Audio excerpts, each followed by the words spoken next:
Баршаларыңызға қайырлы күн достар. Бүгін сіздерге құрамына ешқандай сүт, айран қосылмайтын, оп-оңай жасалынатын, ең қарапайым ингредиенттерден тұратын, және жұмсақ болып шығатын пирогтың рецептімен бөлісемін. Міндетті түрде рецепті сақтап алыңыздар.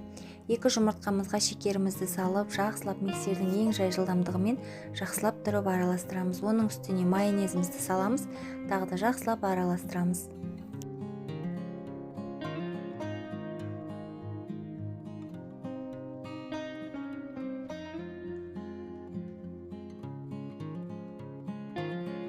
Келесі кезекте ұнымызды және де қамыр қопсытқышымызды салып, біздің массамыз бір келікті түске енгенше жақсылап тұрып миксерлейтін боламыз. Онда міндетті түрде бірнеше бөлікке бөліп салуды ұмытпаңыздар.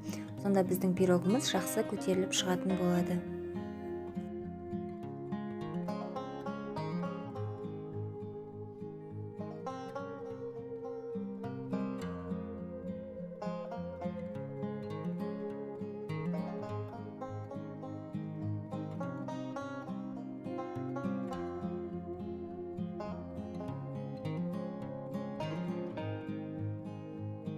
Көріп тұрғандарыңыздай біздің массамыз дайын болды. Дәл осы видеодағыдай қоюлықта болуы қажет.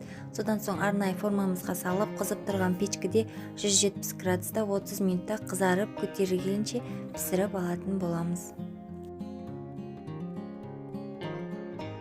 Достар, көріп тұрғандарыңыздай біздің пирогымыз дайын болды. Өте жұмсақ, нәзік болып шықты. Бисквит сияқты өте нәзік, жұмсақ болып шығады. Міндетті түрде дәл осы рецептпен жасап көруге кеңес беремін. Сіздерге де ұнайтынына сенімдімін. Егер видеоны соңына дейін қараған болсаңыздар, лайк басып, осы видеоның астына комментарий қалдыруды ұмытпаңыздар. Алдағы уақытта көптеген рецептермен бөлісіп отыратын боламын. Сіздермен болған Әсел, баршаларыңызға рахмет достар.